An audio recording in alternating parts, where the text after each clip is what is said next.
मथुरा वृंदावन विकास प्राधिकरण द्वारा Govind Nagar housing society area में बने मकानों को अवैध घोषित किए जाने के बाद प्राधिकरण के अधिकारी एवं कर्मचारियों द्वारा आए दिन वहां जाकर आमजन मासन का शोषण उत्पीड़न किया जा रहा है। ताजा मामला गोविंद नगर इलाके में अवैध निर्माण की सूचना पर एक बिल्डिंग को सील करने पहुंचे प्राधिकरण के अधिकारियों को जमकर विरोध का सामना करना पड़ा। गुस्साए लामबंद हुए लोगों ने विकास प्राधिकरण मुर्दाबाद हाय हाय के नारे लगाकर अपना आक्रोश व्यक्त किया। लामबंद हुए लोगों के आक्रोश को देखते हुए प्राधिकरण के अधिकारियों को बैरंगी वापस लौटना पड़ा। आपको बता दें, प्रदेश सरकार के कड़े निर्देश के बाद भी मथुरा वृंदावन विकास प्राधिकरण में व्यापार भ्रष्टाचार किसी से छिपा नहीं है। प्राधिकरण में किसी भी कार्य के लिए प्रत्येक पटल पर रेट निर्धारित नहीं है। प्राधिकरण में किसी भी कार्य के लिए प्रत्येक पटल पर रेट निर्धारित नहीं है। लामबंद हुए लोगों ने प्राधिकरण के अधिकारियों के विरुद्ध जमकर नारेबाजी कर अपना आक्रोश व्यक्त किया। प्राधिकरण के अधिकारियों को कर्मचारियों द्वारा गोविंद नगर इलाके में मनमाने तरीके से आमजन मासन का उत्पीड़न किया जा रहा है। किसी के भवन तोड़ने के नोटिस को किसी अन्य के मकान पर चस्पा कर दिया जाता है, जिससे आमजन मासन प्राधिकरण की कार्यशैली से भारी आक्रोश व्याप्त है। आप भी देखिए किस प्रकार प्राधिकरण के अधिकारियों को गुस्साए लोगों के विरोध के सामने बैरंग वापस लौटना पड़ा। क्या पद है आपके गोविंद नगर सोसाइटी में और क्या मामला चल रहा है? मैं गोविंद नगर हाउसिंग सोसाइटी का एक मेंबर की हैसियत से ही जो विरोध हम कर रहे हैं वो क्या विरोध किया है और किसका विरोध किया है? ये MBDA वाले कभी किसी के मकान से पैसे लेके चले जाते हैं, जो पैसे नहीं देता उसकी पे सील लगा जाते हैं। तो अभी यहाँ संजय गोला जी हैं, इनकी कोचिंग चलती है, इस पर सील लगाने के लिए आए थे पुलिस के साथ। तो उन लोगों का विरोध किया और वो वापस चले गए। उन्हें बताया कि भाई तुम क्यों आते हो, अपने BC साहब को लेके आओ, अपने सेक्रेटरी साहब को लेके आओ, तुम हाई कोर्ट के आदेशों को मान नहीं रहे हो, कमिश्नर का आदेश तुम मान नहीं रहे हो। बेवजह यहाँ प्रताड़ित किया, जबरदस्ती अन्य लूट मचाने के लिए इन्होंने गोविंद नगर को भयभीत कर रखा है। पैसे दो, कुछ कोई प्रॉब्लम नहीं है, पैसे नहीं दो तो सील लगा देंगे, आप लोगों की तोड़ देंगे। आगे रणनीति क्या रहेगी? रणनीति हम कोर्ट में जा रहे हैं, हाई कोर्ट गए हम, हाई कोर्ट में हमने रिट दायर की हुई है।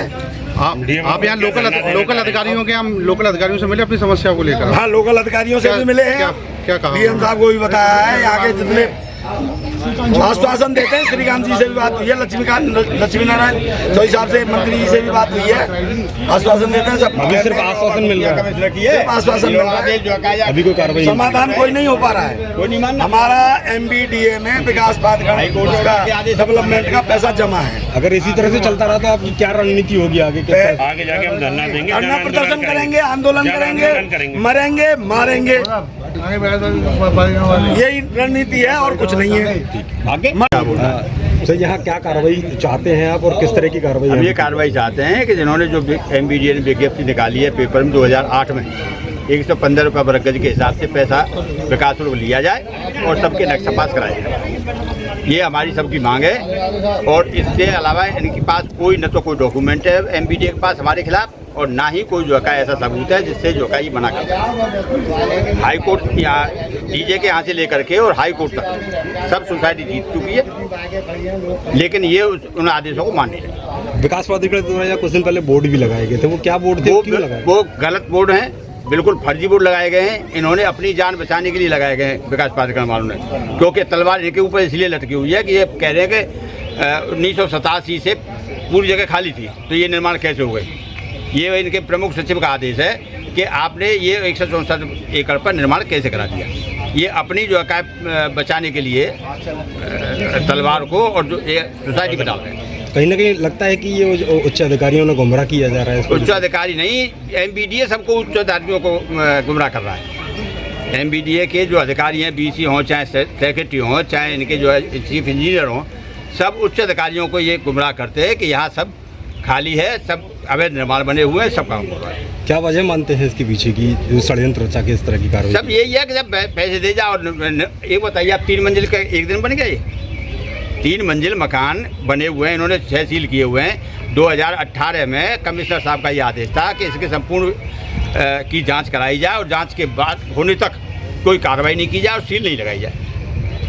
ये हम खुद लेके आए थे आगरा से। कमिश्नर साहब से, उस आदेश को नहीं मानने।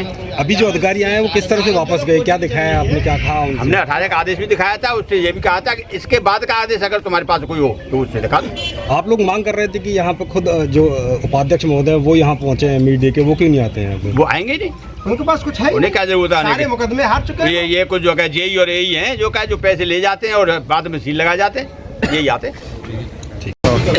क्या नाम है आपका? जी मेरा नाम अरुण भाटी है, मेरा प्लॉट नंबर 641 है, मैं वहाँ पर निवासी हूँ, गोविंद नगर का। भाटी जी क्या हुआ आज यहाँ पर? ये प्रशासन सबसे पहले मैं बता दूं, गोविंद नगर पूरा अनाथ हो चुका है।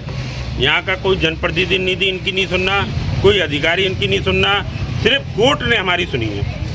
कोर्ट ने हम सारे फैसले हमारे पक्ष में करें, लेकिन पुलिस को ले आते हैं, अत्याचार कर रहे हैं, घरों को बने बनाए घरों को सील कर रहे हैं, पैसों की मांग करते हैं, जैसे सुनवाई में आया है सब पैसों की मांग करते हैं। और एक इनका कोई अधिकारी एक आया था, उसके दिमाग में क्या चढ़ी, उसने 3 दिन के अंदर म्यूटेशन चढ़ा दी। 2022 कोई भी म्यूटेशन मालिकाना हक नहीं देगी। 1952 से गोविंद नगर सोसाइटी के मालिक गोविंद नगर सोसाइटी है इस जगह की, और तब से इसका पैसा जमा कर चुके हैं। 2008 में इन्होंने एक विज्ञप्ति के अनुसार यहाँ से लोगों से टैक्स भी दिया था, वो टैक्स भी दे दिया था, लेकिन कुछ लोगों की जो पैसे की लेन देन, अगर ये कॉलोनी रेगुलाइज हो जाएगी तो पैसों का लेन देन बंद हो जाएगा, इसलिए यहाँ के अधिकारी इसको रेगुलाइज नहीं करना चाह रहे। कोर्ट के सील लगाने की कार्रवाई करने आए थे यहाँ पे। आज ये सील करने की कार्रवाई, बने बनाए मकान को जबरदस्ती सील करने की कार्रवाई कर, ये मकान बना हुआ है। जैसा आप लोगों ने बताया कि यहाँ पे और निर्माण चल रहे हैं लेकिन उन्हें नहीं रोका जाता है। नहीं, हमने कहा है कि यहाँ पे कई निर्माण चल रहे हैं, वो रोका नहीं जाता है, तो वो कहते हैं आप हमें नज़र में बताइए। अब यहाँ आपसी दुश्मनी कौन ले, इनसे जो पैसे ले लेंगे उनके निर्माण इन्हें दिखते ही नहीं है, या हम बदनामी लें, हम उनसे दुश्मनी लें कि साहब आप हमारे क्यों रुकवा रहे हो, ये कारण है। और क्या आगे की रणनीति क्या रहेगी? आगे की रणनीति ये है, मेरा सबसे निवेदन है कि जन आंदोलन किया जाए। क्या कार्रवाई की? बिना मानचित्र स्वीकृत कराए निर्माण हो रहा था, जिसमें इनको नोटिस दिया गया।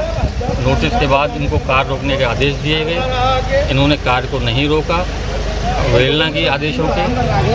इसके बाद इनको उत्तर प्रदेश नगर योजना एवं विकास अधिनियम 1973 की धारा 28 के अंतर्गत अवैध निर्माण को सील करने के लिए आदेश प्राप्त हुए।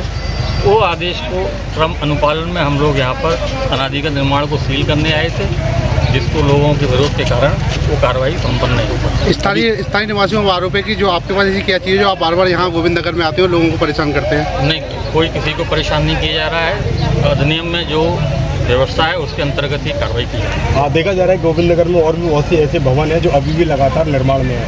कई होटल्स का निर्माण किया जा रहा है लगातार। अगर ऐसे कोई निर्माण आप जानकारी में आते हैं उनके खिलाफ आपके विभाग कार्रवाई की जाए। आपके विभाग के द्वारा इसे सीज किया गया है लेकिन उसमें फिर भी निर्माण चल रहा है, उनके खिलाफ कार्रवाई की जाएगी अगर ऐसी जानकारी आती है।